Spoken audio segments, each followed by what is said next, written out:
With Liquor Barn, you can shop your favorite bourbon, that perfect bottle of wine, or discover something new. To place an order for pickup or delivery, download the Liquor Barn app, visit liquorbarn.com, or call your nearest Liquor Barn location. Follow us on social media and subscribe to our email list for all the latest news on products, promotions, and events. Liquor Barn, where Kentuckians go to celebrate life. Cheers!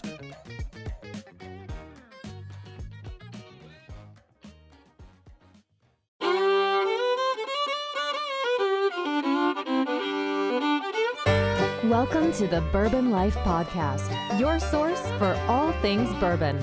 Join your hosts, Mark and Matt, as they drink and review bourbons, share news about upcoming events, interview the who's who in the bourbon world, and, most importantly, bring you along for the fun of living the bourbon life. Now, here's your hosts, Mark and Matt.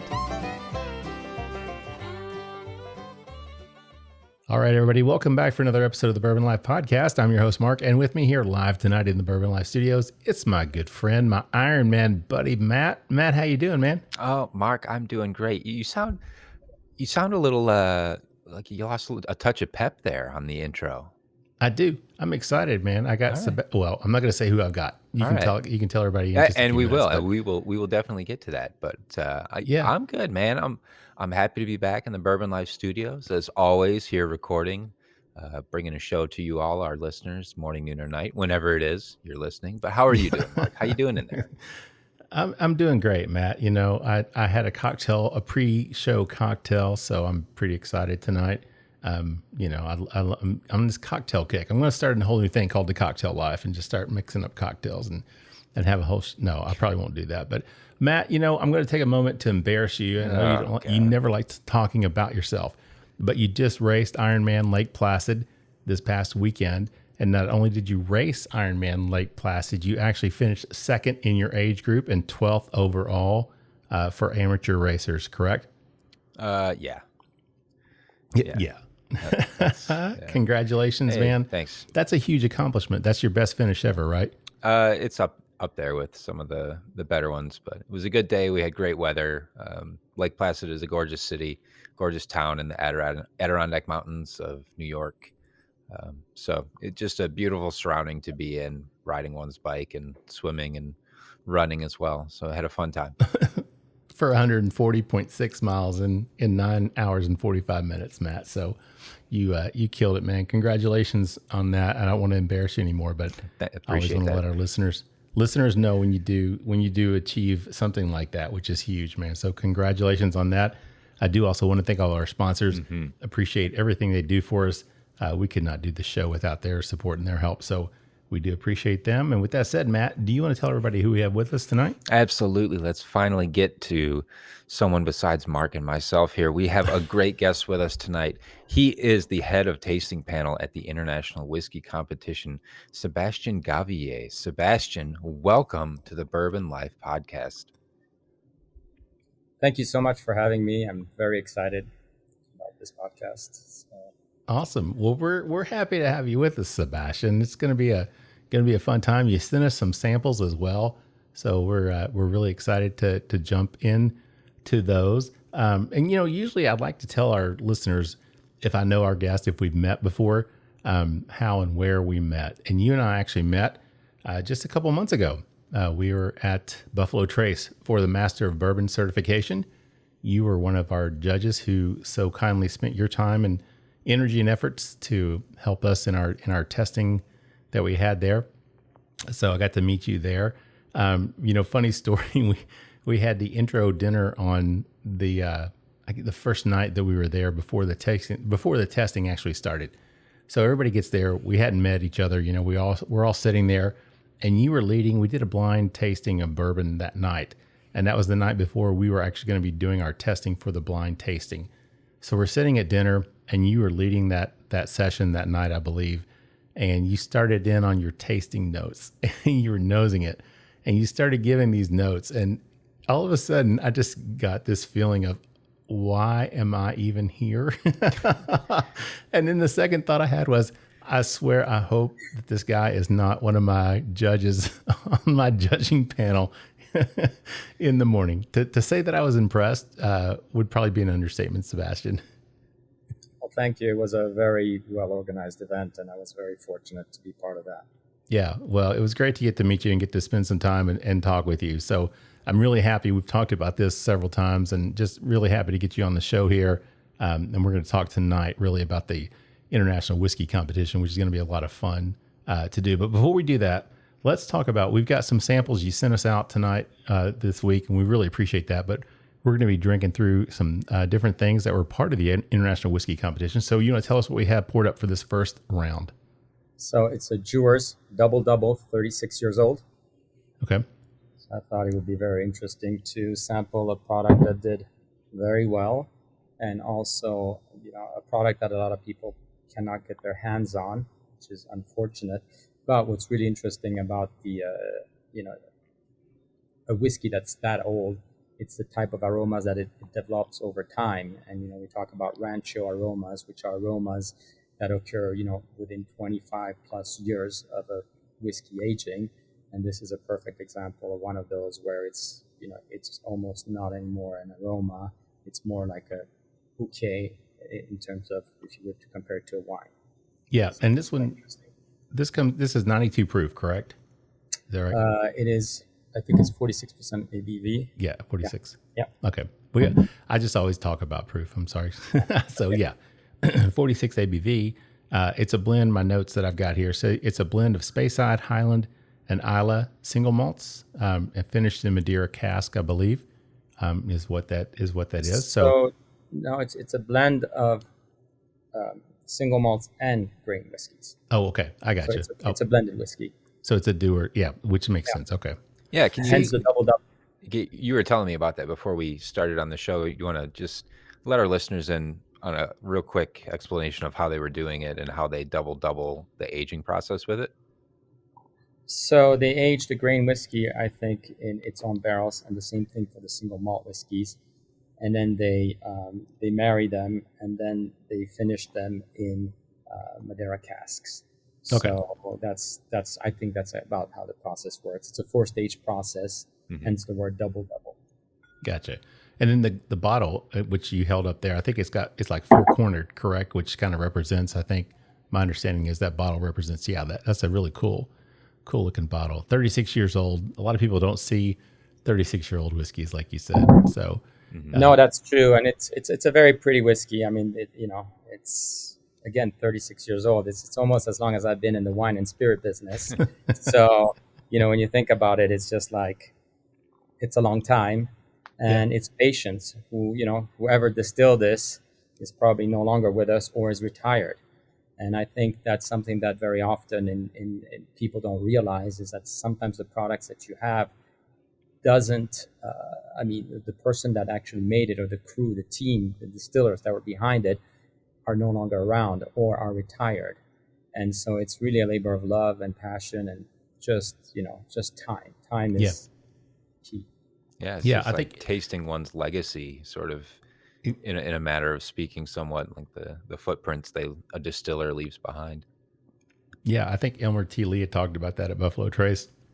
The fact that when you make a 20 or 30-year-old whiskey, or try to, you really don't get a second chance at it. For the most part, you get one shot at it, and that's it. And you may not even be around once it reaches its final maturity and ready to be bottled. So Matt, I see you sniffing, and this is kind of a twist for us. I don't know. I guess we've done some single malts, but we've never done a blended Scotch. So, what do you think? What do you pick up on the nose? I know your palate's shot. Yeah, it was a long day. You've had too many gels. And, drinking a lot of carbohydrate-rich drinks and racing for 10 hours. So my palate's a little bit shot, but I'll give it a go here. If we've had a Scotch, we certainly haven't had a 36-year-old Scotch. So, yeah. It's got a really nice nose to it. There's a lot of grain. I smell like malt and oat a little bit coming through, but then there's a certain minerality that I'm picking up on the nose that kind of blends well into like subtle barrel influence and like a floral note. I don't know if maybe part of the Madeira finishing could kind of add like a floral rose petal, like subtle citrus fruit like citrus and red fruit note, but it's really nice, really pleasant. Certainly does not smell like a bourbon that would be aged even a third this long. It's just got a nice light, crisp, and bouquet, like you were saying, Sebastian, I think is a good name for it. The nose on it is kind of an all around expression. It just it plays really well. Very nice. I'm not even going to attempt it. Sebastian, what do you pick up? This is where people can get to see what I experienced my first night at our first dinner when Sebastian starts giving his taste, his nosing notes. So, I mean, here you could feel that this has gone through numerous barrels, because you get that old oak flavor that comes through. Not because the oak is old, it turned out to be an aged oak because of the duration that this whiskey was in a barrel, but that the base wood that was used here was used barrels, ex-bourbon most likely, and then you got this tiny floral note that Matt brought up, almost like a honeysuckle. There's this custard that comes through, which is also, almost on the citrus custard, lemon custard, lime custard, which is very pretty. And then you get that burnt heather, kind of this kippery note with that damp cellar that comes through. And yeah, this kind of nutty, marzipan-y kind of finish that's just lingering there on the nose. And it's just very pretty overall. And like you said, it's really bouquet-esque in terms of flavor profile. And this is kind of a sign of a whiskey that has aged for a long time. And we were talking about the rancio aromas that will probably get more on the palate than on the nose. Right. Yeah. And this, it's funny because we are the Bourbon Life, obviously, and that's what we focus on predominantly is bourbon and rye whiskey. So it's a treat for us. And so for me, I kind of stumble in terms of finding notes because it's not something I don't drink a lot of Scotch.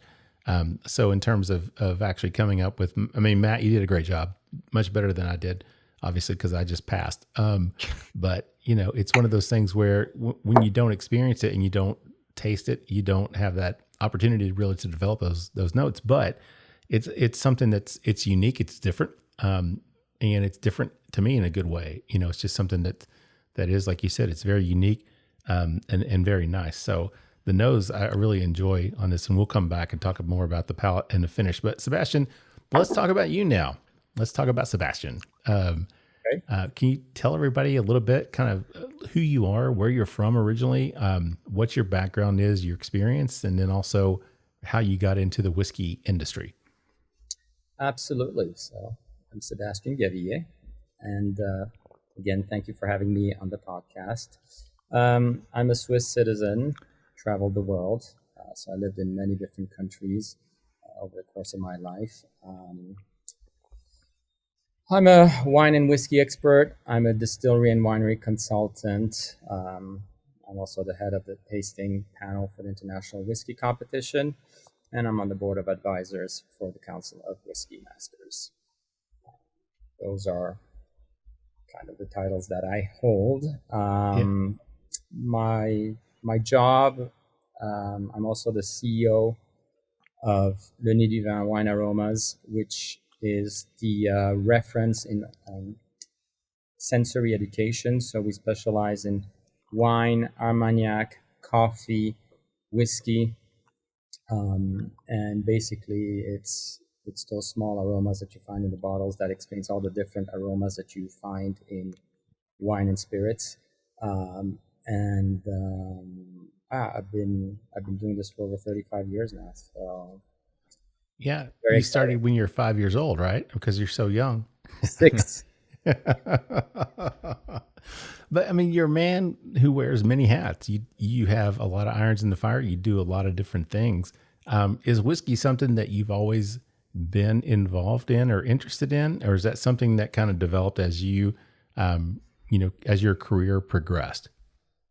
So I started whiskey at a fairly young age. I was invited to this party when I lived in Tokyo in Japan, and I was 14 years old, and my friend's parents weren't home, and so we're like, well, why don't we just sample some whiskey? So we decided to do this whiskey tasting, and we sampled a whole bunch of whiskeys. And from there, I thought, well, this is not bad. This is kind of interesting, you know. I mean, it's strong. We were trying to figure out what we were going to mix it with so that we can make it drinkable at that age point.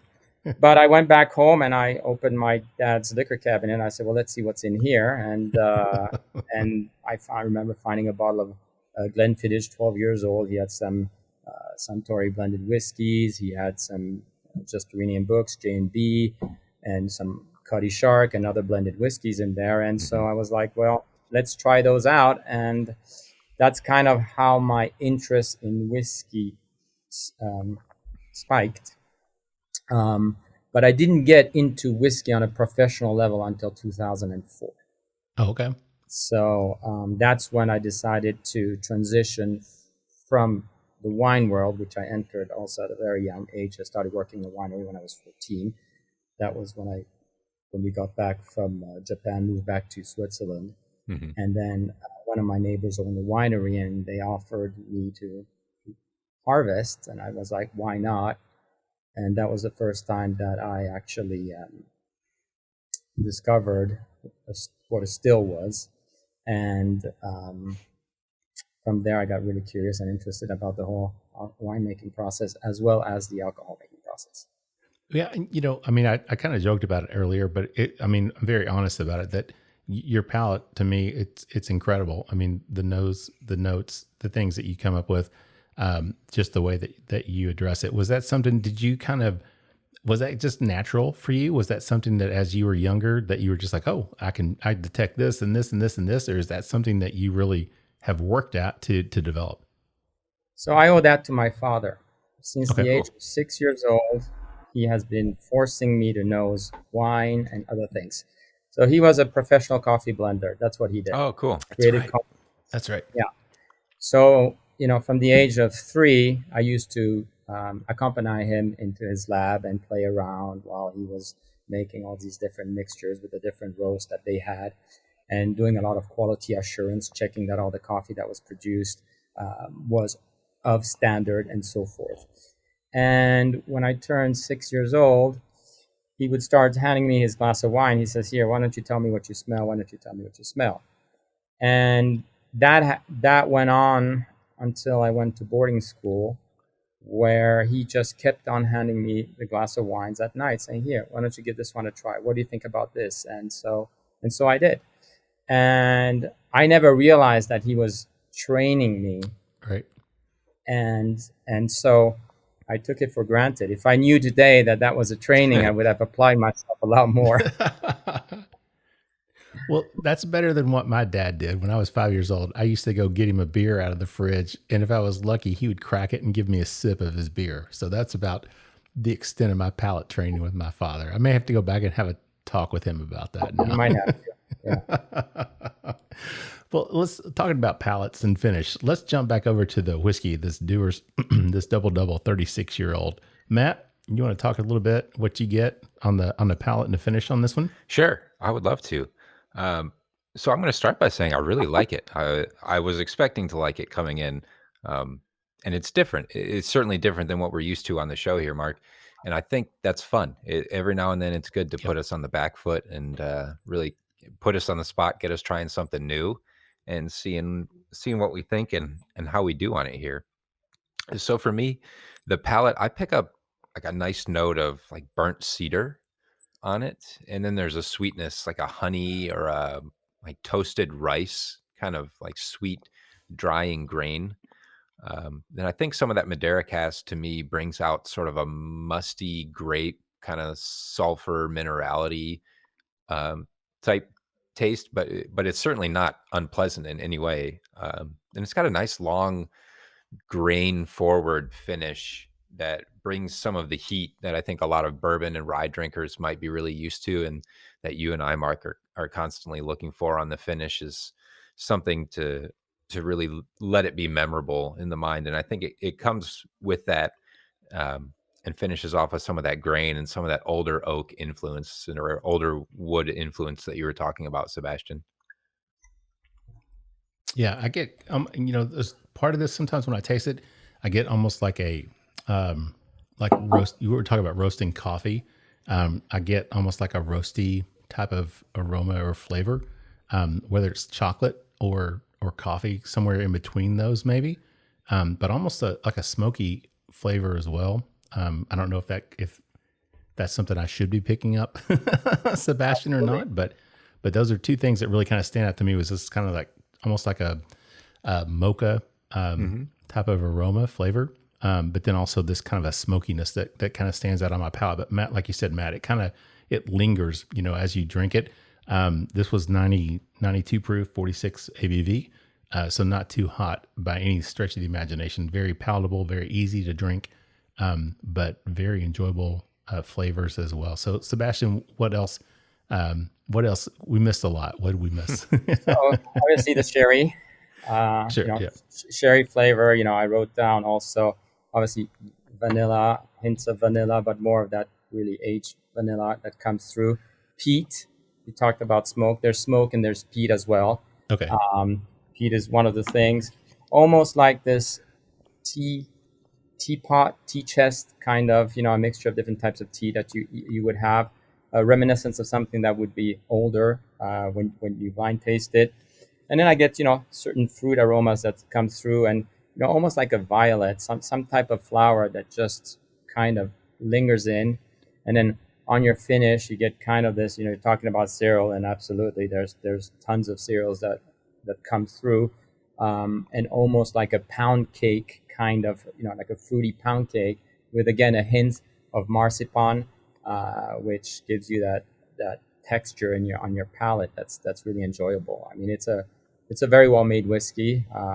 It's very, very pretty, and almost like almost touch of orange, like a very, very mature orange. But it's just very well made, very easy to drink. I wish they would have a lot more of it. Unfortunately, they don't. But one thing I have to say about the Double series is, you got the 21-year-old, you got the 27-year-old, you got the 30, the 32, 36, and now 37. The 21, 27 is very affordable. And if anybody's curious, they should definitely have that in their liquor cabinet. Yeah, definitely. And as a bourbon drinker, like Matt said, it's fun to kind of branch out and experiment.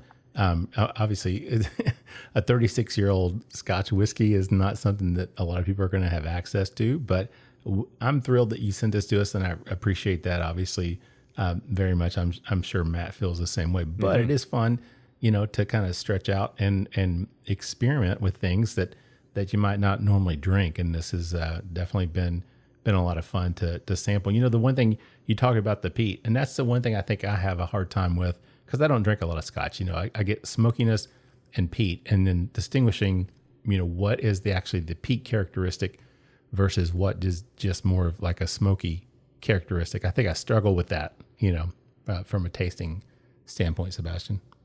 But that's something that you can train yourself to learn to discover. I think if you don't know what peat is, for me, the first time I really understood what peat was is when I was in Scotland. I was at Bowmore, and they have a peat kiln there, and you get to smell it. And then you walk into the peat bog, so that's where they cut the peat from the land. So peat is about roughly 3.5 feet underground, and so you have these walls of peat where they've cut over time, and you can just see the whole. And peat is basically organic material, right? Which decomposes. It's about 100 years old to achieve that status, and it's what they used to use to heat their homes back in the days, and some people still do. Yeah, and they use it in the malting. Correct. To malt the barley. Correct. Right, when they stopped the germination, in Islay they used to use only peat back in the days. Or today they just decide how much peat they want in the process. So depending on the ppm, parts per million levels that they want, they decide how much peat goes into the kiln to smoke and to arrest the germination process. Yeah, and that's huge for Scotch drinkers. There's like Scotch drinkers that are just huge like beyond what bourbon fans are, that are just absolutely nuts for peat, right? I mean, it's a huge thing, right? The parts per million, the phenols that they get. So Absolutely. And I think, the complexity of a peated whiskey, if you look at it not that you like it or not, if you look at it on a pure technical level, the amount of aromas and flavors that go through in a peated whiskey and the complexity, the scope, the range is just incredible. It's maybe not something you enjoy drinking all the time for certain people. Some people only swear by it. But I'm always amazed, and even for somebody who doesn't drink peat like you during the competition, right. There were certain things which were just incredible. And we have non-peat loving judges, which will score 95, 96, 98 points on a peated whiskey because they're looking at it on a technical level and not on if I like it or if I don't. Yeah. That makes a lot of sense. Well, guys, believe it or not, we're already at the end of round one. So, Matt, final thoughts on this Dewar's, this double 36. What do you think? I quite like it. It's been, as I was saying, kind of a nice departure from the norm for us here, Mark, but I'm enjoying it. Yeah. Sebastien said I'm going to have to train my palate. So I guess that means I'm going to have to start drinking more Scotch, right? Yeah. You do. And it's not a bad thing, Yeah, not at all. No doubt about it. Well, I'll tell you what, Sebastien, maybe I should have you talk to my wife about that. I see where this is going. To add those Scotch bottles to the 500 plus bourbon and rye bottles that I have here. More staycation, less vacation. There you go. Exactly right. No doubt about it. Well, guys, let's take a quick break and we'll come back with more with Sebastien Gavillet, the head of tasting panel for the International Whisky Competition, in just a minute. Three Chord's line of whiskeys embody the spirit of creativity. The whiskey is a true collaboration between producer and composer Neil Giraldo and master blender distiller Ari Sussman. The Three Chord team of expert blenders, coopers, and sensory professionals have developed a multi-step process they call Perfectly Tuned Taste. This process begins by carefully selecting the finest bourbon and rye whiskeys from Kentucky, Tennessee, and Indiana, and then blending them together. Find out more about the whiskeys and distribution in your area at www.threechordbourbon.com. From our good friends at the Stave comes Lexington's newest hotspot to meet up with friends, have fun, and eat some great food. District 7 Social is a social and beer hall, but it's a lot more than that. Located in Lexington's Distillery District, it's the home of Lexington's first duck pin bowling lanes, and it also features a self-serve beer wall. That's right, self-serve. And if you want more, they've got it. You can try one of their delicious cocktails from the bar or order some great German fusion food from their on-site eatery, Germanish. So what are you waiting for? Be seen, be social. District 7 Social.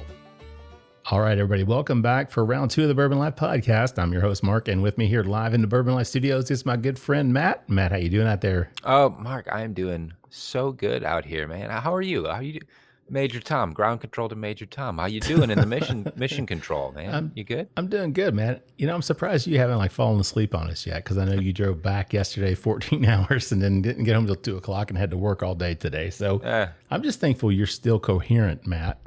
Coherent is a rough, a loose interpretation on coherent. I got you. We got good whiskey poured up. We've got great friends, great guests here. So I wouldn't miss it. No for doubt anything, about it. man. This is a show that I've been wanting to do for several months since I met our guest, and I thought this would be a really fun show to be able to do. So I'm just happy we've been able to put this together. But before we jump into that, I do want to thank all our sponsors. We are extremely appreciative for everything they do. We couldn't do the show without their support and their help. So thank you guys for sticking with us and always being there for us, and we really appreciate that. With that said, Matt, you want to tell everybody who we have with us tonight?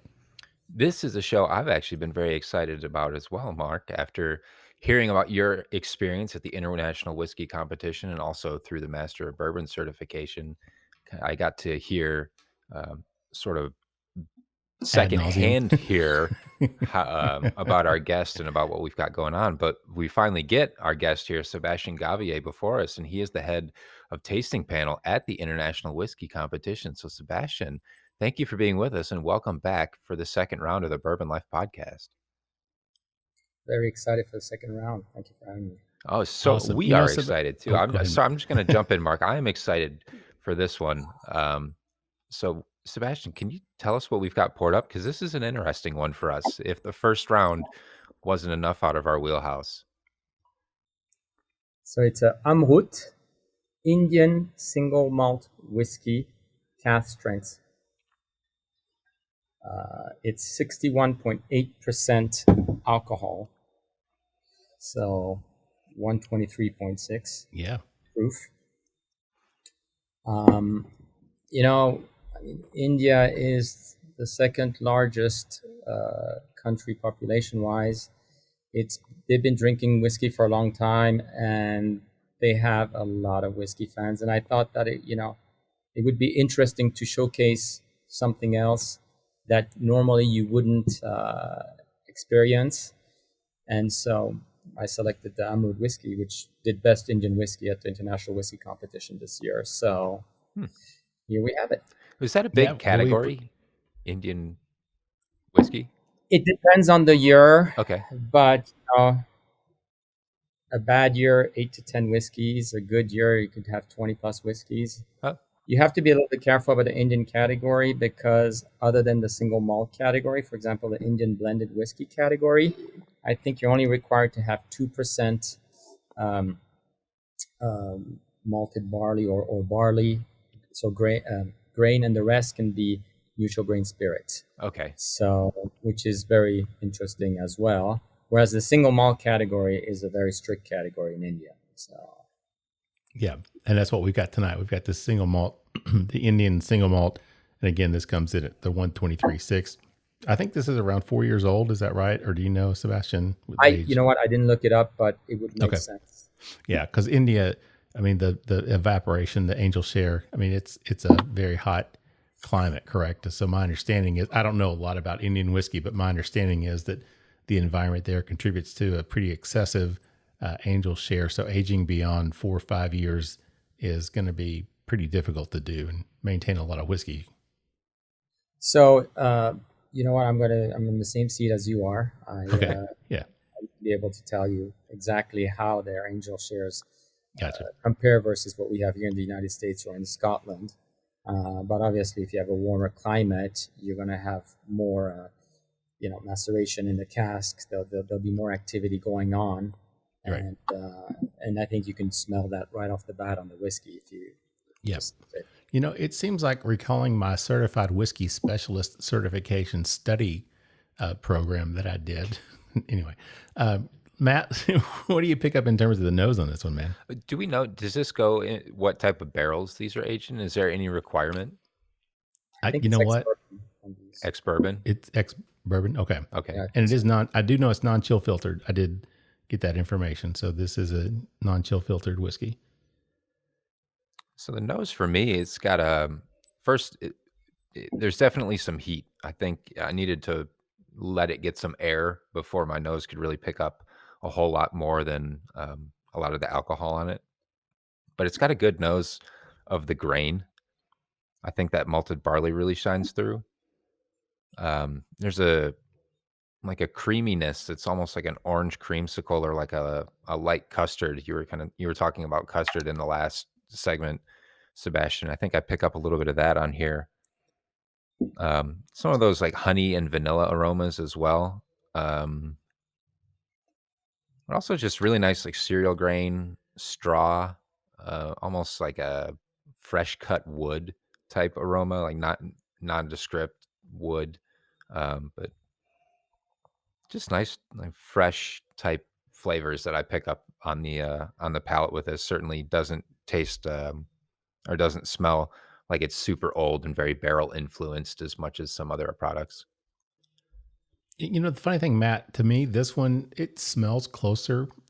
Closer. I don't know if that's a good descriptor, but from the bourbon standpoint, versus the Dewars that we had first round, this one kind of moves more toward what I think in terms of a bourbon, what a bourbon would smell like. I mean, you obviously still get the single malt, you get the grain, like you said, but I pick up more notes, it feels like, that are closer into that bourbon category for me. So it's not as pronounced. I don't get the peat or the smoke like I did on the other one, on the Dewars. Of course, it was 36 years old as well, so that could have something to do with it. But Sebastien, what else is out there that we're overlooking? Well, I guess, some tropical notes. Again, I get also the almonds. So, we were talking about marzipan before. Here, it's more on the almond side of things, definitely coming through. I almost get that fruitcake aromas as well that are flowing through, and vanilla, oak, absolutely, and then almost like some fig, a little hint of fig that's coming through as well, and that's about. It's very pretty. It's very complex. Yeah, and for me, Matt talked about it. When he first poured it up, it had a little bit of the alcohol to it, but now that it's kind of opened up, it doesn't nose to me like a whiskey that's 123 proof. I don't know, Matt, has it tamed down a little bit for you out there as well, or? I think it brings some of the proof points on the nose for me. Gotcha. Okay.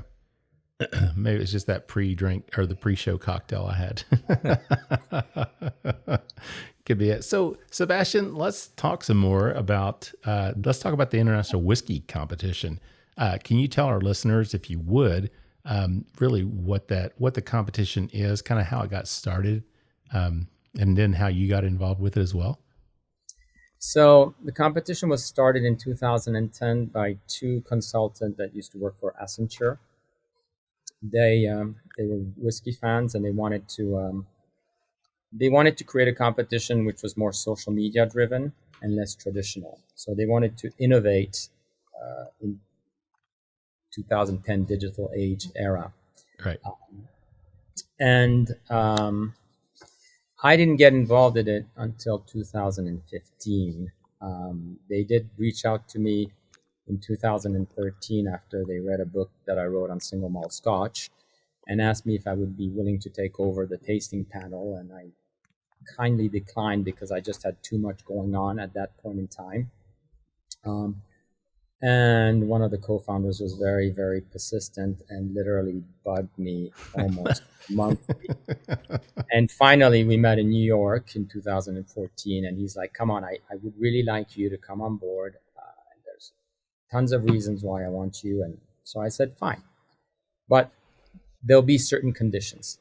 I have to make my own tasting. I have to revamp the tasting method. So, which I did. So I basically looked at what we did in the wine world and said, well, we got to have either a 20 or 100-point system, and created a new tasting method just around whiskey on a 100-point scale. That's how it started. Gotcha. So you've been involved with it for quite a while. So now, and you kind of run it now. Is that right? Correct. Okay. Yeah. That's what I thought. So I just wanted to make sure that was right. So let's talk about the competition in terms of, because there are a lot of whiskey competitions. Oh, wait, before I do that, this is the whiskey competition with no E. So, correct. Yeah. So tell our listeners the difference, between whiskey with an E and whiskey without the E. It just depends on what countries it comes from. Gotcha. For example, in the United States, most whiskey is with an E except for Maker's Mark. I think there's one other distillery that doesn't use a E. In Canada, they use Y, so no E. In Ireland, they have EY. And in pretty much everywhere else in the world, it's just whiskey with a Y and no E in it. So. Yeah. And you guys, this competition is no E. And it's funny because anytime I write to you or message you or even making notes for this, I think all my notes have the EY in there. It's just, the nature of. I don't think it really makes much of a difference at the end of the day. We're talking about the same spirit. Right. Good point. As the founders were from Canada and lived in Europe. And so I'm surprised it doesn't have an A in it. Whiskey. Whiskey, eh? Yeah. That's right. So, Sebastien, if you would kind of take a minute, because there are a lot where the original question I was going to ask, there are a lot of competitions out there. So what is it about the International Whisky Competition? What makes it different? What is it that you all do as part of that competition that really sets you all apart? So we're just like the Olympics. We offer one gold medal, one silver medal, one bronze medal, unless tied, per category.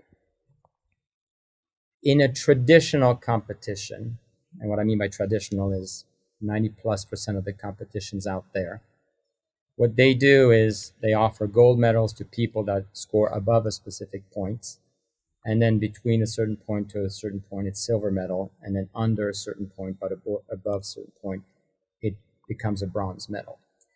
And the reason they do this is, you can have 1,000 entries and give out 800+ medals. Right. Yeah. Each medal is licensed. So you make money on 800 entries now. Whereas if you did per category, you might make a revenue over, 100-ish medals. And so that's one of the core differences. Why the Olympic standard? Well, I went to Beanie's in Chicago and I was talking to one of the managers there, and all I saw was medals on a shelf. Right. And I asked him, I said, could you please tell me which of these whiskeys is the best? He says, well, they're all the same. I said, well, no, they're not the same. This whiskey is from, this got a gold medal, but it's from this region, and this whiskey has a gold medal, and it's from that region. And he said, I know it's extremely confusing. I don't know why they don't have just 3 medals per category. And I was like, well, me neither. And that's really where I kind of got the confirmation that if we want to do a whiskey competition that is different from the other competition, that's the way we needed to go. Well, the founders weren't very excited about it because now it's, licensing wise, you're chopping your head off. Yeah. Yeah. But consumer side, now you actually have a winner in the category. You know who's number 1, you know who's number 2, you know who's number 3. And I think that is far more interesting for the consumers, because now if they want to buy a particular bottle and they want to buy in a particular category, and they want the gold medal, there's only one bottle to purchase. So that's why we adopted that. It makes perfect sense. As a Gen Xer, it makes perfect sense to me that you have a winner and a second place and a third place. But, there are other millennials and Gen Zers that like trophies for everybody. So, and I know there's competitions out there. Matt's shaking his head at me, but welcome to the eye roll here. Get off my lawn, right? Yeah, exactly. But no, it makes perfect sense to me. You have a contest. You're going to have a winner. You should have a winner. It just makes sense to me. Not everybody is going to be a winner. So that makes a lot of sense. But now it's also, of course, it's blind tasting, correct? So double blind, right? Can you kind of explain what that means so people know what that is? So double blind is basically when you don't say where it's from. And you don't announce the category. Yep. And then you taste it blindly.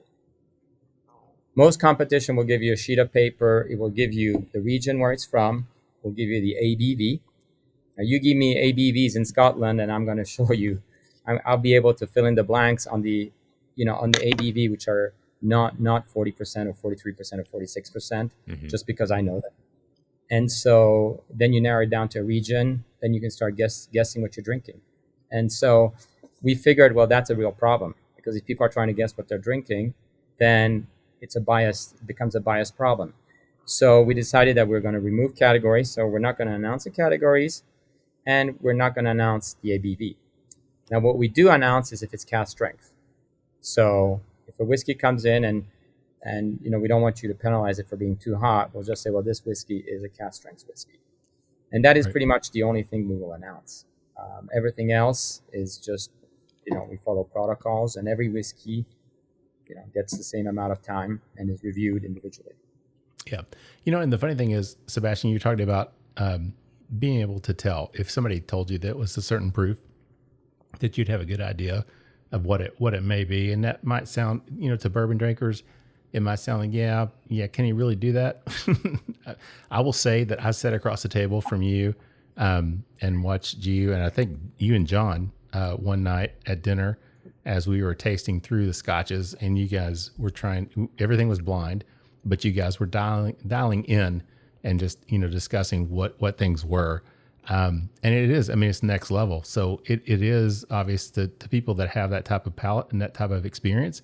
Little triggers like that, little signs, little things, could really tip you off as to what it is. So that's something I really enjoyed about the competition itself, was the fact that we didn't know what we were drinking. I mean, we didn't, it's like you would announce, okay, this is a new category. And then, like you said, you would say, this is a cask strength. But beyond that, we didn't know anything. And I think it seems like it made a big difference. But we also did everything one whiskey at a time. So can you talk about the importance of that as well?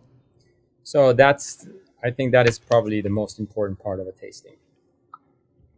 We judge each whiskey individually for up to 8 minutes. And why do we do that? It's extremely simple. Palate contamination. If you have 7 or 8, sometimes in certain competition, you have 15 different whiskeys, you have the whole category in front of you. And you keep going back and forth between one whiskey to another, not only the volatile aromas are going to mix into the air, and so now you can't really define what you're tasting, but you're coating your palate with all these different whiskeys, and you're creating a blend. And very often, I would look at a competition and see the, best in class or the best of the show, whatever the categories, they are. And I'm like, that whiskey does, pardon my French, but does not earn that spot. And then I look at the judges list and I'm like, well, these are all, very credible judges.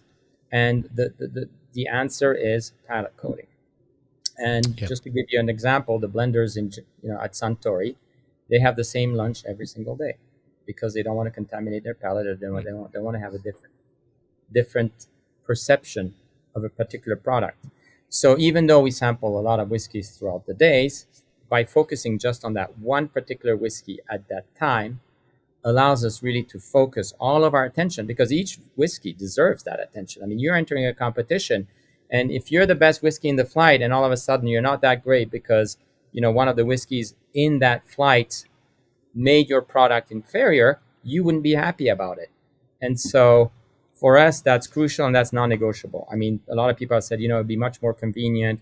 We'll need, it'll be easier to organize if we can just do a table with so many flights at the same time. And I'm like, absolutely not. We will serve one whiskey at a time, and we will not allow judges to retain a whiskey on the table. Now, if they want to keep the sample because they want to personally enjoy it later, we'll set it aside. But you won't have 2 glasses on one table. Yeah. Yeah. I mean, and that's a good point. So talking about samples and one whiskey at a time, let's jump back over to our whiskey that we're enjoying tonight. I'm going to call it Amrut. So was that close enough, Sebastian? Close enough. So Matt, what do you pick up in terms of the palate and the finish on this? Do you remember judging this one in the competition, Mark? Honestly, Matt, I hate to say it, I was there for 3 days, and I think I tasted maybe, gosh, I don't remember even how many I tasted, Matt. So no, I don't remember tasting this specific one. I wish I could say yes, but I don't. Okay. I was just curious. I was going to throw you on the spot here, see if you really liked it. But I really enjoy it. I do too. No, I don't think you tasted this. Oh, I didn't. Okay. No, all right. You did. Okay. Oh, okay. It was the first day. It was the first day. I was not there the first day. Okay. Good point. Yeah. So Matt, I did not taste it. So see. All right. Well, I'm going to ask you after I get my notes here. I'm going to ask you to score it for us. Oh, and go through your process. I don't have my scoring sheet. So on the palate, I pick up like an almond biscotti right at the start of the palate. That crisp, crunchy cookie, a little of the almond flavor, some of that nuttiness. Then it leads more towards the citrus. I get like tangerine, a little bit of lemon bar. I think some of if you think of a sweet lemon bar where it's got that almond crust and kind of that confectioner sugar on top with a lemon flavor coming through. Then the malted barley takes a different turn and picks up like some darker notes, some of that drying cocoa that Mark, you and I have sometimes picked up on malted barley. And I think the proof shines through on the finish, the 123.6, and it comes through to me in like a gingery type finish. It's got kind of that heat from the ginger that leaves on the finish. Really, really nice. I really, really enjoy this. Yeah. Isn't that fun, Matt? I mean, we're like branching out, man. And yeah, we enjoying something brand new for us after 4 years. I mean, this is something we've never enjoyed an Indian single malt whiskey, but it's just always fun to be able to branch out and try something different. And I do enjoy this, Matt. I really can't add much more. You I can't go through and grade it. We can, the next round I can do that for you maybe. So Sebastien, what else is out there on the palate and finish? So Matt was on the money. I mean, that ginger that comes through, I would say ginger covered dark chocolate kind of on the finish with just a hint of vanilla that comes through, almost also like a rum raisin, like a cake that would be soaked in rum raisin. You got that baked bread flavor that just comes through, and roasted almonds, and this beautiful hint of spice. Something that's just more like a spice box spice, not a single type of spice, but that old grandmother's wooden box that you open that had everything coming through, and that's what I get, and it's just very rich. I mean, you got all the citrus notes on the beginning, you got some floral notes as well, and it just continues all the way through, and I think it's just very, very well balanced from start to finish, which is what you're looking for in a whiskey. And very, very nice job.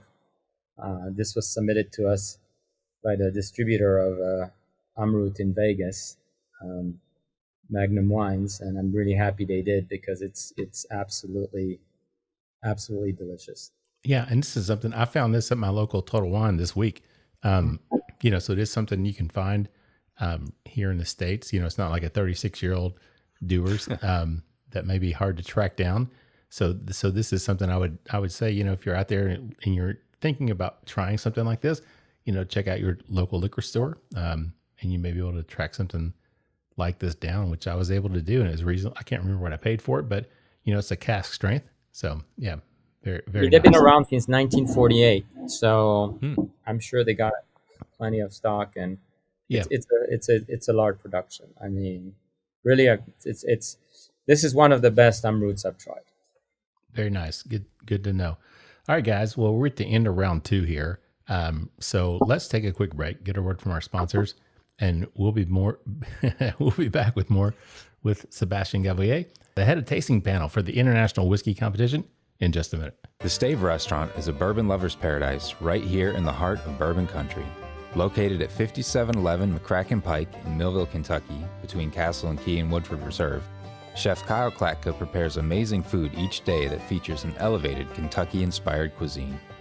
With a full-service bar, great bourbon flights, and signature cocktails, the Stave is the perfect place to catch up with friends after a fun-filled day of touring the local distilleries. Be sure to check them out online at thestavekentucky.com or at Instagram and Facebook at The Stave Kentucky.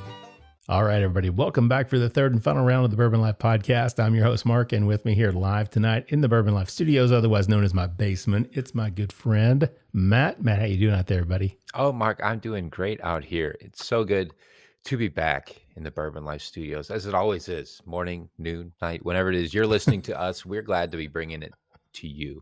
But how are you, man? You good over there in Mission Control? Yeah. Soundboard's lighting up all right, where everybody's looking good? Everything seems to be working really well here, Matt. I probably shouldn't say that because we'll jinx ourselves. But, we're getting to experiment with some different whiskeys, taste some things that we normally wouldn't do here on the Bourbon Life Podcast, which is actually a lot of fun. But this round, we're kind of landing it. We're bringing it home. That's right. We are sort of bringing the ship back to port here, and I can tell you, and I know we'll get into it, but just by looking at the color of what we have poured up, this already looks to me like something a little bit more in our wheelhouse, right? Yeah, I think so for sure. There's no doubt about it. But before we jump into that, I do want to thank all of our sponsors. We appreciate everything that they do for us. And then, Matt, you want to tell everybody who we have with us tonight, please? Absolutely. We have Sebastien Gavillet, the head of tasting panel at the International Whisky Competition. Sebastien, welcome back for the final third round of the Bourbon Life Podcast. I'm happy I survived so far. So, thank you for having me. So are we. We haven't killed one off yet, so you are. We haven't lost one yet. And I'm glad you didn't leave after I've messed up your title at the end of round 2. So not important. The whiskey is what matters. There you go. True story. The whiskey and the people around it. All right. That's exactly right. Well, we're having a great time and really enjoying these different whiskeys. and talking about the International Whisky Competition. But before we jump back into that conversation, Sebastien, do you want to tell everybody what we have poured up for this third and final round tonight? Yes.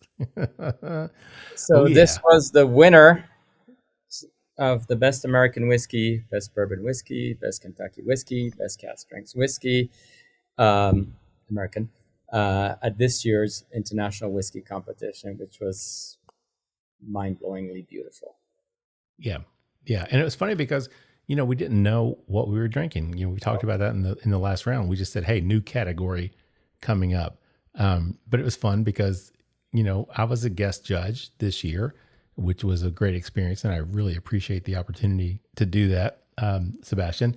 And it was fun to get to taste all these different whiskeys, things that I would never normally otherwise taste. But for me, I like you said earlier, even if you don't enjoy the whiskey, or if it's not something you would drink on a regular basis, you look past your own personal preferences and you just judge the whiskey for what it presents and what it is. But I will admit that I think it was the afternoon of the last day that we got into the bourbons, if I remember correctly, and I knew we were there.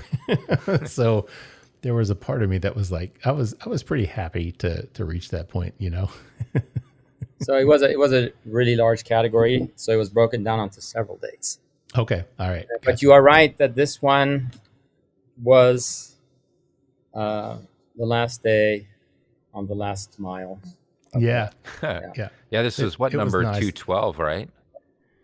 You had said 212. Yeah. Yeah. Lucky number 212. We're getting there, and it was just delicious. If a whiskey scores 95.3 points, that means some people had to score 100 points for it.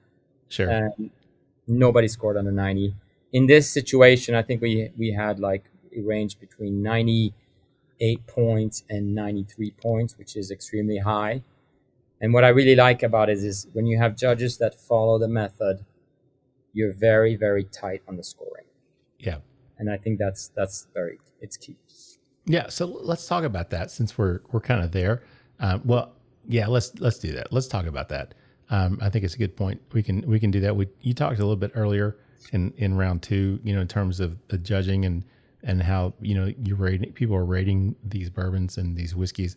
Can you kind of talk about that? You revamped the system and how things work. Can you talk about the, because when I showed up, you handed me this huge notebook. It's like this thick. It was like, it had all these sheets in it. And I was like, oh man, yeah, wow. There you go. So so you work through that, sheets for every whiskey that it was a little intimidating. I'm not going to lie. First day to show up and be like, okay. Yeah. For our guests who are just joining us and listening and not looking at the podcast here, and just showed up, a manual that looks like the size of a computer manual for a 2000 Gateway, like brand new computer from 1995. It's very thorough. Yeah. It is. And see, this is again something that I brought from the wine world into the whiskey world, because most whiskey competition, you get a piece of paper and it has the region, the ABV, and then 3 boxes: gold, silver, bronze.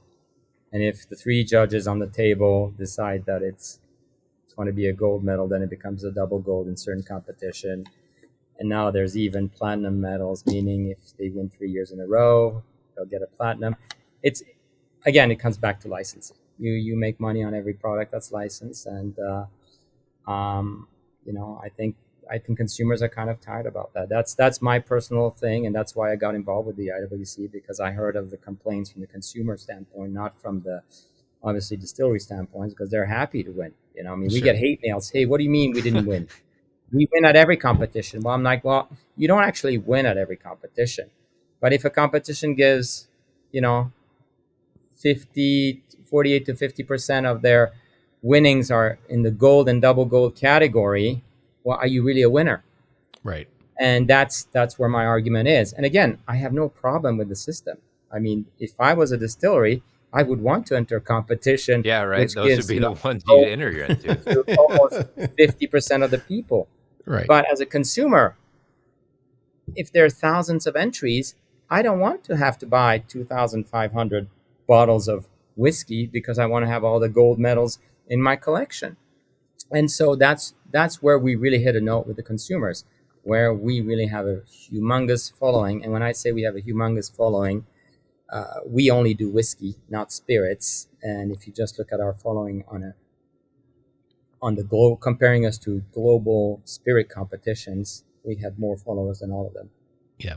Which just comes down to the nerds. Yeah. I mean, people want that, right? I mean, they want to know what's the best. And they want to know the people that are judging it. So let's kind of talk about that, because I was a guest judge. It was a great experience for me as a new master of bourbon. It was a great opportunity for me to do that. But what do you look for in terms of your judging panel? Who do you look for? The type of people that you want to have out there doing your judging on these competitions? So I look for consistency. I look for judges that follow the rules. And what I mean follow the rules is they go through the tasting sheet. And just to give you an example, this is what a tasting sheet looks like for each and every whiskey. Yeah. So it's extremely complex. So what we do is we want judges that fill up as much of the information as possible. Now, sometimes you get a little bit of palate fatigue. And if the whiskey is really and you know that it's a whiskey that's it's not a category contender, then maybe you put a little less effort into the marking portions of it, but you still have to score it completely. I mean, the first year I started with this, I had one judge that was just putting, that's a 90 out of 100, that's an 80 out of 100. Well, you don't serve my purpose because I don't know why you're giving it an 80 out. Is it your personal taste or is it technical? And so by creating this method, now we have, like I was saying earlier, we have non-peat lovers that will score peated whiskey extremely high because they follow a specific process. And it's all about process. I mean, in the wine world, it's all about process. In the coffee world, it's all about process. Sake world, same thing.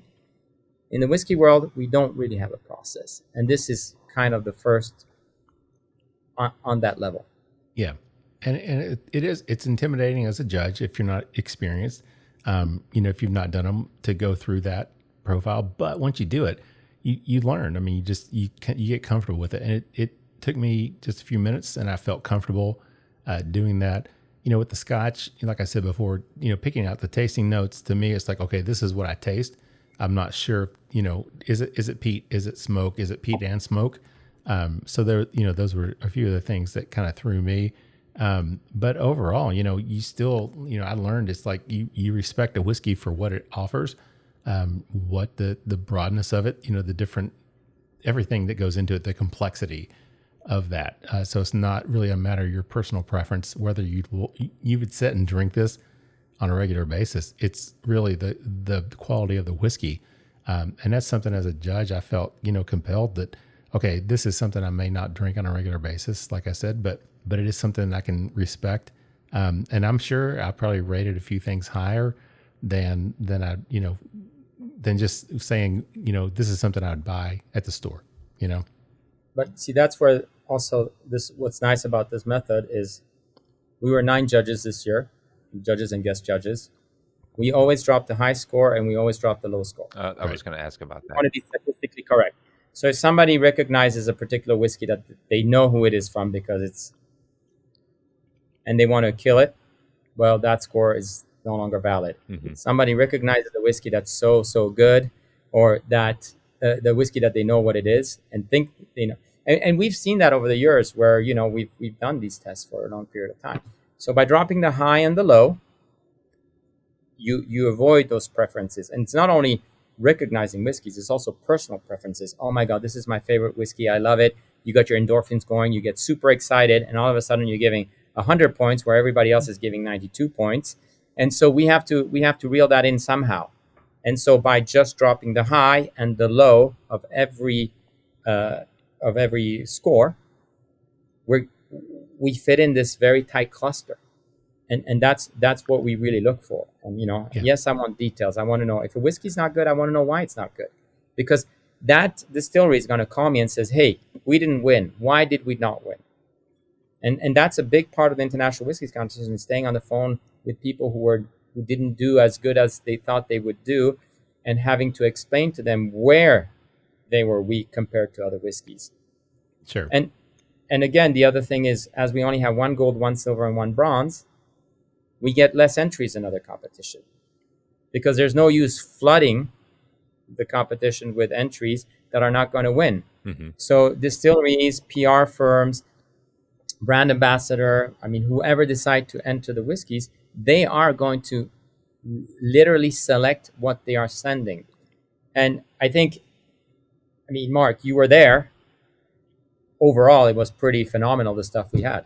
Oh yeah. Yeah, it really was. There was nothing that, well, maybe 1 or 2 at the most that I would be like, right. Yeah, this is not something that, no, but everything else, it really was. Everything that I tasted, 99% of everything I tasted was, it was exceptional whiskey. It was very good whiskey. So that's good. So let's talk about that. In terms of I tell you what, let's talk about some exceptional whiskey here. Yeah, let's talk about the whiskey before we go further. Sorry, thank you, Matt. What do you pick up? Since you brought it up, Matt, what do you pick up in terms of the nose on this one? Absolutely. And actually, we have not, for our guests who are just listening to the podcast, we've not actually said what this is, but this is the 2022 George T. Stagg from the BTAC. Well, he showed lineup. The bottle, right? But if you're just listening, you can't hear that. Oh, okay. Yeah. Thanks, Matt. You're welcome. So, good gracious. This is really, really nice on the nose. It's got a super great richness. I get a lot of cherry. I get a lot of stone fruit, a lot of like orchard fruit and red wine fruit with it. There's a sweetness, like a sweet red licorice that comes through for me. A lot of oak, good vanillas from the oak, but it's certainly not overly oaked, overly tannic. For 138.7 proof, does not nose that warm at all. It's very, very approachable. Just a very complete nose. It hits on a lot of different great levels. It's very rich, very unctuous, kind of has a almost like fatty, full-bodied aroma to it. Yeah, there's not much more I can add to that, Matt. I'm just excited because I had the 2020 maybe release of this, which was not, it was good, but it was not really something. The Stagg Junior at the time actually was better, in my opinion, than this was. So, they took the year off in 2021, did not release it. And then they came back in 2022 and they came out swinging. So this is what we're tasting tonight, is the 2022, one of the highest proofs they put out in quite a while on that. I believe it's like 15 years, 5 months old, if I remember correctly. So just a really nice bourbon. Those notes, like you said, Matt, just those, the cherry, I get like the brown sugar type of sweetness off the nose, the oak that comes through as well. For me as a bourbon fan, this is just, and obviously during the competition, you smell this and it's like, oh yeah, this is a very fine bourbon. You don't know what it is, but this is something that's pretty exceptional. So, Sebastien, what else in terms of the nose on this one? So I get some prune, some candied fruit, almost some rum raisins that come through. When I first tasted this at the competition, because I made note of it, I was like, crap, varnish. And after going back 2-3 times to my glass, it dissipated. And then all these other aromas and flavors came through. And I was just like, oh my God, now we got caramel. Now we got molasses. Now we got spice block. Now we got a little bit of roasted almond. And it just went on. And as it opened up, it just was something that was kind of incredible. And I think that we can all agree that everybody who sampled this at that particular moment knew that we had a winner for this category, because it was just so stunning. Yeah. And that's a funny thing because, the judges, we don't really talk much. We don't, we can see each other because we're sitting at the tables together, and you can kind of see reactions, right? you kind of can judge by people when they're tasting it. You can see, and I know I probably didn't have much of a poker face when I tasted this one. I'm sure I was like, oh yeah, you could just kind of tell. But yeah, this was one, as soon as you tasted it, it was like, this is This one is pretty exceptional. And I'm really happy to see that Buffalo Trace came back after taking a year off with this George C. Stagg. They came back with this release because this is pretty exceptional. So, Sebastien, let's talk about, you're kind of alluding to that in terms of being on the phone, talking to people. I mean, this is a lot of work.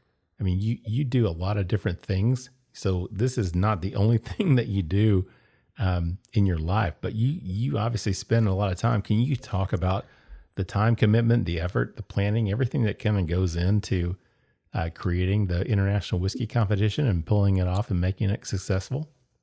Yes, absolutely. So I have to say I have a great team. They're all whiskey fanatics or wine fanatics. So it really does help me in terms of, what we do. But like a competition like the International Whisky Competition, it's 4 days of competition, but it requires 2,000 man hours to run those 4 days. And it's not only from the submissions, so seeking the submissions and getting those whiskey in, not only have to do with the catalog, and because everything is tasted blind. So when we get a bottle of, George T. Stagg, for example, it's going to be filled into a non-marked bottle, as you notice at the competition. Right. It's going to get a unique ID. And so the unique IDs, there's 2 unique IDs. There's the entry ID in the order it was entered. So every whiskey that is entered gets an ID from 1 to whatever we get. And then there is the tasting ID. So once that is all said and done and everything is categorized, we send that to a third party, which will take those categories and which will mix them and generate new IDs. Okay. And so that person is the only person to know what whiskeys are being sampled in what order. And so it creates 0 problems. I mean, this is the biggest thing. I've been to competitions where they put a wrapper around the bottle, but now you see a tall bottle, then you see a short bottle, and then you can start guessing. Close your eyes. We're going to pour it up. So we were the first one to say, well, we're just going to buy, standard bottles. We're going to refill them in those bottles, give them a unique ID. And then once all the categories are made, and we can't do the categories until we got the very last whiskeys because we have time slots. And, there's only so many whiskeys we can taste in a day. And so we have to figure out what can go in what time slot. And that's where the competition manager basically decides, saying, okay, we're going to have this in this time slot. We're going to have that in that time slot. And there are rules. You're not going to start with flavored whiskeys and then go on with bourbon right after that. Flavored whiskey is going to be the last category either of the day or it's going to be the last category of the morning. Same thing with peated whiskeys. Because if you have all that peat flavor coming through and then you're going into, old blended Scotch whiskeys, it's not going to work very well. Mm-hmm. And so we have all these rules, and the people that have been, working at the competition know how to do it today. So I don't really have to say anything. And they're able to mix all these categories. And also you have to be careful how you mix the categories because you don't want to give preferential treatment to one category over the other based on the time slot. Now, people has always asked me, is there morning tasting or afternoon tasting? Is it the first day or the 4th day? Does it make any difference in terms of where the winner stands? And it actually doesn't. The winner is the winner. There's not a particular category where you do better, time slot where you do better than others. It's been mixed all across the year. 1 year it was the first whiskey tried. The following year was the second whiskey. 3 years later, it was 4 or 5 before the last whiskey sampled. So it's all over the place. And over the years, if you just look at the slots, it's equally distributed. It's just the best whiskey wins. Very, very nice. So speaking of the samples and things, so can you kind of talk about where they come from? I mean, who submits these different whiskeys? So, for example, Buffalo Trace is submitted by Buffalo Trace. So they submit all their entries. Okay. Sazerac is a very large company, so they're one of the big companies to submit. We have a lot of PR agencies that submit whiskeys as well that represent a brand. So they'll be submitting the whiskeys for this competition. You have a company that just specializes in whiskey submissions to competition. Yeah. And so what they do is they reach out and they say, we'll take care of everything and we'll make sure that everything goes out the way it needs to go. Then you have obviously the distilleries that submit directly. So most of the craft distilleries submit directly. Then you have the brand ambassadors where the brand doesn't want to enter, but he wants to enter or she wants to enter, and they enter the competition. You got the restaurants that have their personal barrel pick. Barrel picks. You got whiskey clubs, whiskey societies. You got liquor stores that have also a personal barrel pick that they might be interested in submitting. And last but not least, fans. I mean, there are fans that are so adamant that they deserve to win that they enter the competition and they say, here, I'm going to submit 2 bottles. I'm going to pay the submission fee because I think this is the best whiskey in the world. And there you go. Very cool. So you get them from basically from everywhere. I mean, Everywhere. That's really cool that people can do that. I mean, if you're a fan, even a fan of a brand, that you actually can submit those whiskeys that you're big fans of. That's really Correct. unique. As long as they're sealed. Yeah. Otherwise, we'll have to go purchase them in the store. And Gotcha. then But I mean, we have pretty specific rules just to prevent any kind of issues. Okay. Because a fan could be a fan on one end and not on the other. So if then those are tasted separately first to make sure that it's in consistency with what the brand represents. So we do our due diligence. There's no, Gotcha. That makes It's all about that- the system. Excuse me. Yeah, there you go. Right. So let's talk about this year's winners. Was there anything that in terms of the winners this year, Sebastien, that kind of surprised you, or anything that kind of stood out? Well, I mean, Gordon MacPhail entered their connoisseur choice series, and they haven't entered in a very long time. They usually don't have to because it's such a high-end whiskey. Yeah. But I think, they got first place and third place, which really puts them right up there, and rightfully so. I mean, the products were exceptional. I mean, I don't think when we tried the winning whiskey, I don't think there was one person that said this is not the winner. Yeah. I remember looking at Sidar and he was like, oh my God. And then I looked at Adam and Adam's eyes were like, what is this? And then I looked at Max and I looked at Gil, and Gil was all over the place. And to get Gil excited, you got to go. So, and Nicola also, she was like, oh my God, this is phenomenal. And so we knew we had a winner right then and there. And again, they don't really enter because they don't need to. They're very limited whiskeys. Now, the sad part is it's limited whiskey, so it's not readily available. Right. But to me, I always look at craft distillers. And when I see, a distillery, the old Stogie or the old Ryla from same producer from North Carolina, I was blown away by their stuff. I mean, they scored extremely high. They did extremely well. I was also very surprised by Stranahan's sherry cask finish. Right. Yeah. I thought, I live in Colorado, and that was the best Stranahan I've ever had. And I was like, wow, cooties, this is beautiful. And then there was that Malaysian whiskey that scored almost 94 points, which is a blended whiskey, which that the cost to produce that whiskey has to be on the lower end. Yeah. And yet, scored so high. And this is not the first time they do very well. So there's a lot of distilleries out there. And then there's Cavalan, which blew off. I mean, they did very well at all competitions this year. But I think, in ours, they got Distillery of the Year. And I think they had, was it 6 or 7 whiskeys in the top 15 position, which is unheard of. Sure. And literally they were inching behind number 1. So, I mean, I think we can see that you can make great whiskeys anywhere in the world. And whiskey is no longer Ireland and Scotland and Canada and the US. It's really become a global phenomenon.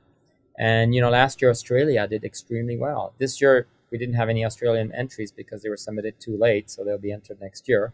But yeah, I mean, we're just seeing a lot of great stuff going on, and it's all thanks to craft distillers at the end of the day. And not saying the old school distilleries are not good, because they are phenomenal. They're staples in what they do. But I think that the craft distillers today are pushing the boundaries with trying new things and evolving. The downside is they don't have a stock to play with. And I think that the larger companies are actually hearing that message, and they are actually following through to come up with new products and new blends. Gotcha. Yeah, that makes sense. Matt, let's jump back to the whiskey real quick. We're almost in the round 3 here. Let's talk about the palate and the finish on this. What do you get? So on the palate, what I wasn't getting for the proof points on the nose, I definitely pick up, especially on the front of the palate. I think it has a big, bold, warm front palate. Then it leads to a lot of cherry and cinnamon for me. Yeah. I pick up like a date or kind of a jam, some sort of a fruit jam type flavor. Then a lot of really matured oak, mature vanilla flavors, everything you would expect from something that's been in a barrel 15 years, 5 months, and had a lot of time to mature and pick up a lot of the barrel influence coming through on that. Really well done. Just a great complete product from nose to palate to finish. I think this is a huge hit. Yep, I agree, Matt. Cherry, cinnamon. That's just the two things that just stand out to me completely on this. And I know that, we're talking about the what we had first, the Dewars, and listening to your tasting notes, Sebastien, it's like you had quite a few, so to say it's a bourbon. Yes, I get cherry and cinnamon, that's what I like. It seems almost limited, but man, it's just so good. So what else do you pick up? It's delicious. I mean, I just wrote down obviously the oak, vanilla, the grains, the raisin. There's a hint of smoke. There's some tobacco leaves coming through, which is very beautiful. I get the sandalwood. I mean, this is just the sandalwood that comes through. It's just beautiful. And then obviously all the caramel, but more on the burnt end of the caramel that also comes through. And then I guess this black currant also that you don't get very often, and it's just coming through. And I mean, this is so complex. This is probably one of the very best bourbons that I've ever had. Wow. And so I'm super, super excited that, Buffalo Trace entered this whiskey. And, we got a lot of hate mail about this because it's not available and it's allocated and this and that. And I'm like, it is, but we are the competition for the best whiskey. We're not the competition for the most least allocated whiskey. And so when a company wants to enter this, it's because they want to win gold. And at the end of the day, that's what Gordon MacPhail does. That's what Dewar's does. That it's Diageo, or that it's that is Cavalan, that is Glenmorangie, or whoever. They want to enter their very best, and this is what we represent, the very best. So, to all the listeners out there that are angry because you can't get this, I'm very sorry, because I too would like to get my hands on this. But on the other end, this is a competition about who does the very best, on a panel of judges. And again, we are 9 judges on this panel to judge these products. And we go through that entire process. And this is extremely important. And we really value every whiskey equally. Yeah. But to play the other side of that, didn't Mark, you had said in the small batch whiskey, wasn't 1792 small batch the number one small batch whiskey? Yeah. So I don't have the. I thought you had said that maybe so. on our crew episode. So that kind of goes to show that it's not just unavailable in these things that you'll never get that is scoring really well. You're also judging things that are readily available that we all overlook from day to day. Well, absolutely. I mean, Maker's Mark once your one, bourbon of the year. And yes, I understand there's different batches and everything. So you go to your store, you pick up a product, it's not the same batch. Mm-hmm. Well, it happens. But, on a panel level, we have zero interest in these companies. We do things in a particular way where it's all about the product, and may the best person or the best distillery, and it's a whole team win. Mm-hmm. Yeah, that's a good point. So, Sebastien, this is the 14th year, so 15th year coming up next year. So, special plans? Anything exciting planned for next year? Yes, we're still in discussion, so this might not be the final status, but so this year we committed that we would be by 2025 represented. All of our new judges will either be certified spirit judges or hold the title of Master of Bourbon, Master of Scotch, or Master of Whiskey. Okay. And as you notice this year, we had quite a few people from the Council of Whiskey Masters on the tasting panel. And next year, we are thinking about hosting a portion of the International Whisky Competition in Scotland at the same time as the Council of Whiskey Masters examination. Okay. Awesome. So it should be very exciting because, quite frankly, 50% of our panel is going to be there at that particular time. Mm-hmm. So organization-wise, everybody has to take time off. And as you know, all these professional judges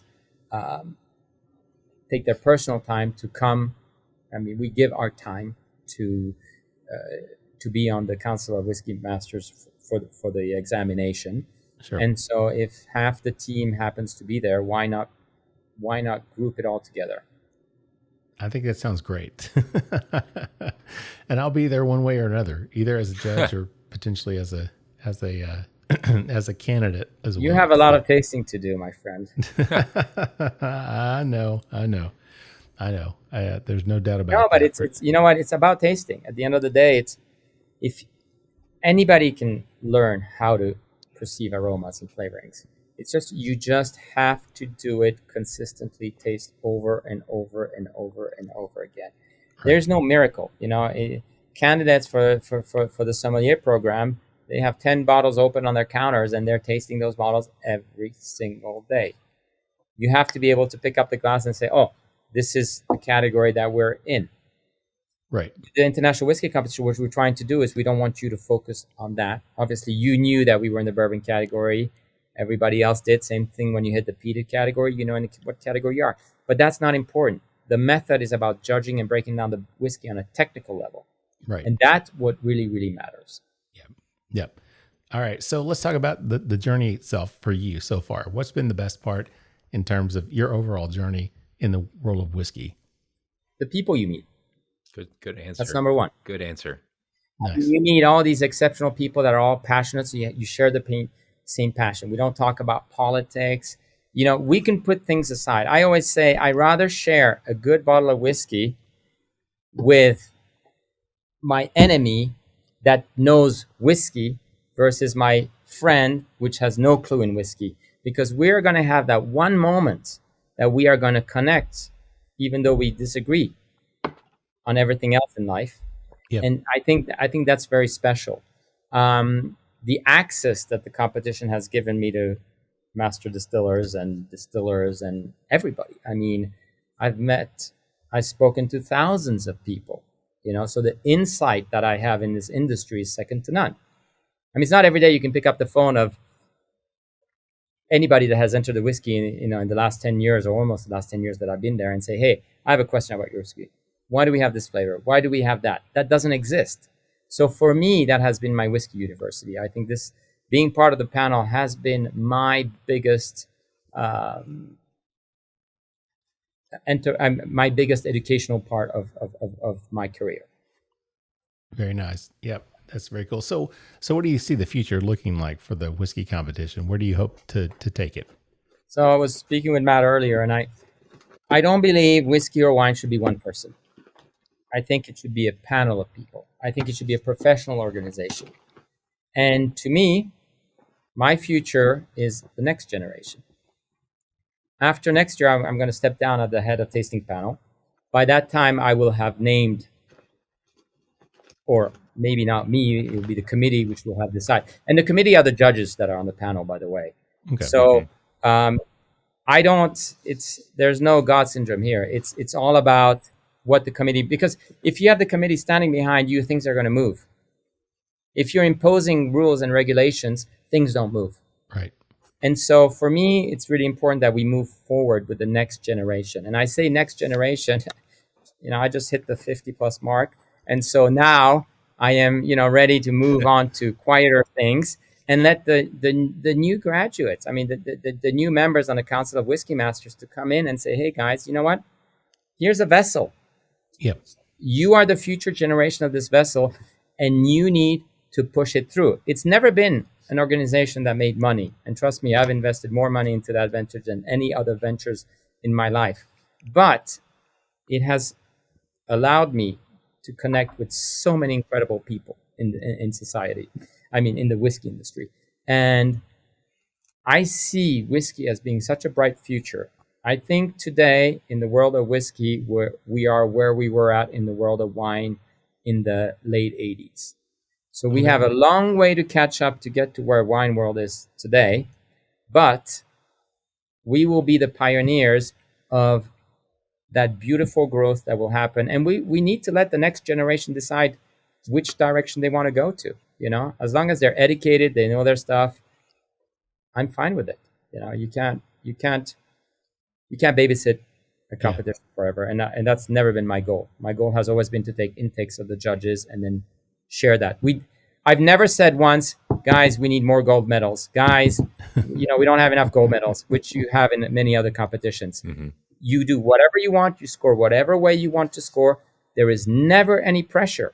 Never any pressure. And I think that is the most important thing about this competition is we don't ask or request of our judges for a quota of gold medals or silver medals or bronze medal. And I think you can attest to that. Yep, definitely. No doubt about that. So in terms of finding information about the competition, the results and things like that, where can our listeners get more information about it? Whiskey without an E, whiskeycompetition.com.